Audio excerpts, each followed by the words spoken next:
بسم اللہ الرحمن الرحیم۔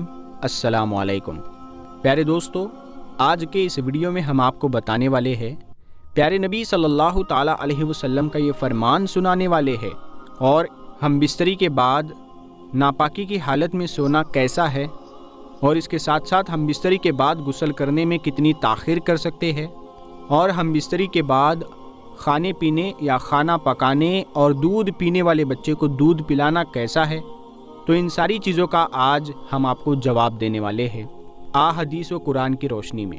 پیارے دوستو، یہ ویڈیو بہت ہی خاص ہے، آپ لوگ اس ویڈیو کو بالکل بھی سکپ نہ کریں، اس ویڈیو کو پورا ضرور دیکھیں اور اسے ایک لائک کر کے اپنے کسی بھی شادی شدہ دوستوں میں ضرور شیئر کریں۔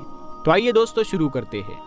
کم علمی کی وجہ سے لوگ زمبی حالت میں خود کو، اپنے کپڑوں کو، اپنے بستر کو ناپاک سمجھتے ہیں، یعنی ہم بستری کے بعد جو ناپاکی ہوتی ہے تو وہ اپنے خود کو، اپنے کپڑوں کو، اپنے بستر کو بھی ناپاک سمجھتے ہیں، اور کھانے کو، کام کاج کو ہاتھ نہیں لگاتے جب تک کہ غسل نہ کر لے، اور عورتیں بھی بچوں وغیرہ کو دودھ پلانا، کھانے کو ہاتھ لگانا گناہ سمجھتی ہے، یہ سوچ کر کہ وہ ناپاک ہے، اور کچھ عورتیں سمجھتی ہے کہ غسل کے بنا آٹا گوندنے سے بے برکتی ہوگی، حالانکہ شریعت محمدی اس جہالت کا رد کرتی ہے، اور اس سلسلے میں اللہ کے پیارے نبی حضرت محمد صلی اللہ تعالیٰ علیہ وسلم کی بہت سی صحیح اور مستند احادیث مبارکہ موجود ہے۔ ہم بستری کرنے کے بعد مرد یا عورت کے لیے صرف نماز، طواف اور مسجد میں ٹھہرنا حرام ہے، اس کے علاوہ باقی تمام کام کرنا جائز ہے۔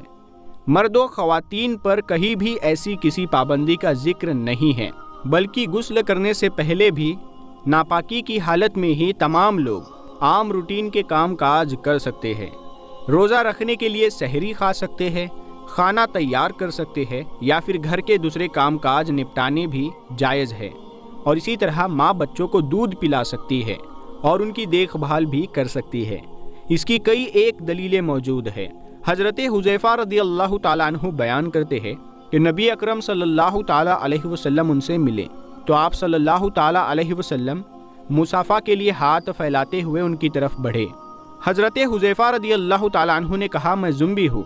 اس پر آپ صلی اللہ تعالیٰ علیہ وسلم نے فرمایا، مسلمان نجس ہوتا ہے۔ اسی طرح بخاری شریف کی حدیث نمبر 283 ہے، جس میں حضرت ابو ہریرہ رضی اللہ تعالیٰ عنہ فرماتے ہیں کہ ایک دفعہ میں حالت جنابت میں ہونے کی وجہ سے حضور صلی اللہ تعالیٰ علیہ وسلم کے سامنے ہونے کے باوجود بھی ان سے نہ ملا، جس پر حضور اکرم صلی اللہ تعالیٰ علیہ وسلم نے فرمایا کہ مسلمان ہرگز ناپاک نہیں ہوتا۔ حافظ ابن حجر رحمۃ اللہ تعالیٰ علیہ فتح الباری میں کہتے ہیں، اس حدیث میں اس بات کا جواب پایا جاتا ہے کہ غسل جنابت کو اس کے واجب ہونے کے اول وقت میں تاخیر کی جا سکتی ہے، اور اس کا بھی جواب ہے کہ جو بھی شخص اپنی ضروریات پوری کر سکتا ہے۔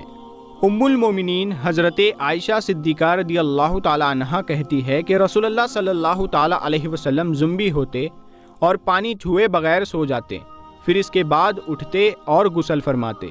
کسی نے حضرت عائشہ رضی اللہ تعالیٰ عنہا سے سوال کیا کہ اے عائشہ رضی اللہ تعالیٰ عنہا، حضرت محمد صلی اللہ تعالیٰ علیہ وسلم ہم بستری کر کے نہا لیا کرتے تھے یا ویسے ہی سو جایا کرتے تھے؟ حضرت عائشہ رضی اللہ تعالیٰ عنہا فرماتی ہے کہ نبی اکرم صلی اللہ تعالیٰ علیہ وسلم ہم بستری کر کے ویسے ہی سو جایا کرتے تھے۔ جب مؤذن رسول صلی اللہ تعالیٰ علیہ وسلم فجر کی اذان دینے کے لیے آتا تھا تو حضرت محمد صلی اللہ تعالیٰ علیہ وسلم غسل کر کے جسم کو خشک کیے بغیر ہی مسجد میں تشریف لے جاتے اور نماز فجر کی جماعت کرواتے، اور میں گھر میں آپ صلی اللہ تعالیٰ علیہ وسلم کی آواز سنتی رہتی تھی۔ پھر آپ صلی اللہ تعالیٰ علیہ وسلم روزہ رکھ لیتے تھے۔ کسی نے حضرت اماں عائشہ صدیقہ رضی اللہ تعالیٰ عنہا سے پوچھا، کیا یہ روزوں کے مہینے میں ہی ہوتا تھا یا عام معمول میں بھی یہی ہوا کرتا تھا؟ تو اماں حضرت عائشہ صدیقہ رضی اللہ تعالیٰ عنہا نے فرمایا کہ روزوں کے علاوہ بھی ایسا ہوا کرتا تھا۔ حضرت عائشہ صدیقہ رضی اللہ تعالیٰ عنہا سے مروی ہے کہ آپ صلی اللہ تعالیٰ علیہ وسلم ہم بستری کرنے کے بعد جب جنابت کی حالت میں ہوتے اور سونے کا ارادہ کرتے تو شرمگاہ کو دھو لیتے اور نماز کی طرح وضو کرتے۔ پیارے دوستو، ہم بستری کے بعد افضل یہی ہے کہ آدمی جلدی غسل کر کے پاک صاف ہو جائے، لیکن اگر نماز کے وقت تک غسل کو مؤخر کر دے تو گنہگار نہیں ہوگا۔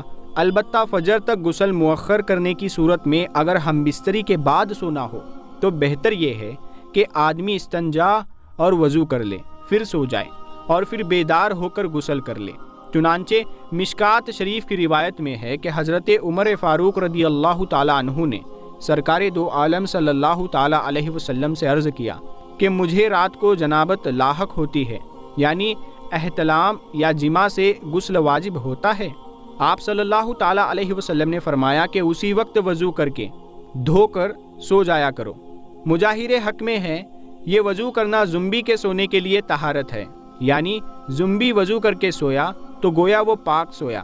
لہٰذا اس حدیث سے معلوم ہوا کہ جس رات کو احتلام ہو جائے یا جماع سے فراغت ہو اور اس کے بعد سونے کا ارادہ ہو یا بے وجہ کسی ضرورت غسل جنابت میں تاخیر کا خیال ہو تو ایسی شکل میں زمبی کا وضو کر لینا سنت ہے۔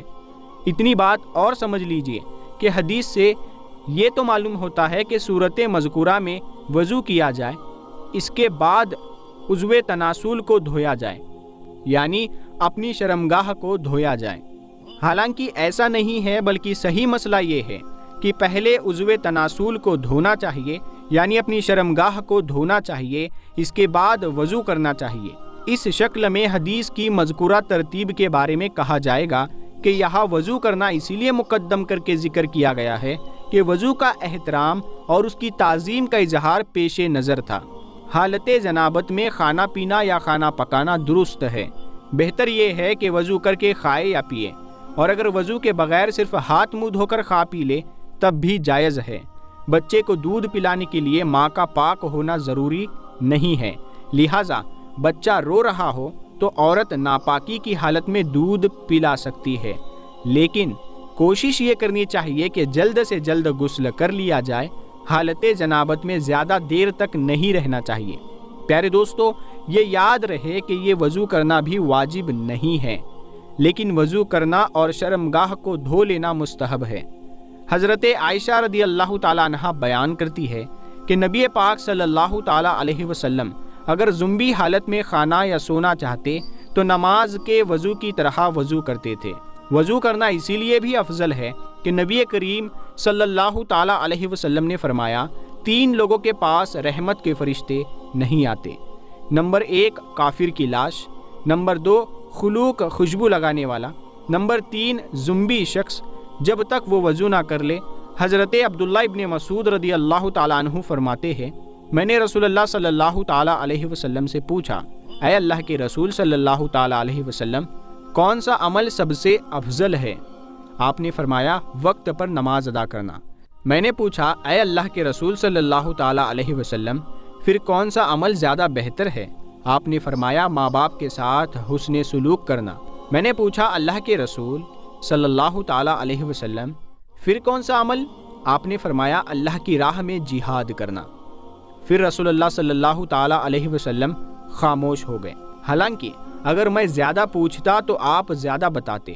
رسول اللہ صلی اللہ تعالیٰ علیہ وسلم نے فرمایا، اللہ کے فیصلے پر راضی ہونا ابن آدم کی شہادت یعنی نیک بختی ہے، اللہ سے خیر طلب نہ کرنا ابن آدم کی سخاوت یعنی بدبختی ہے، اور اللہ کے فیصلے پر ناراض ہونا ابن آدم کی سخاوت یعنی بدبختی ہے۔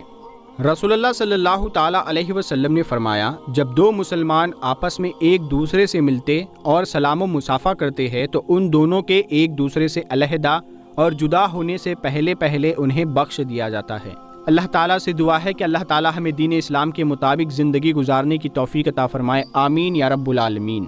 پیارے دوستو، کمنٹ باکس میں آمین ضرور لکھے، کیا پتہ کس کا لکھا آمین کب قبول ہو جائے۔ اگر ابھی تک آپ نے ہمارے پٹھان وائس یوٹیوب چینل کو سبسکرائب نہیں کیا ہے تو سبسکرائب کر کے ساتھ میں لگے بیل آئیکن کو ضرور دبا دیں۔ ہم ایسے ہی انفارمیٹیو اور نالجبل ویڈیوز آپ کے لیے لاتے رہتے ہیں۔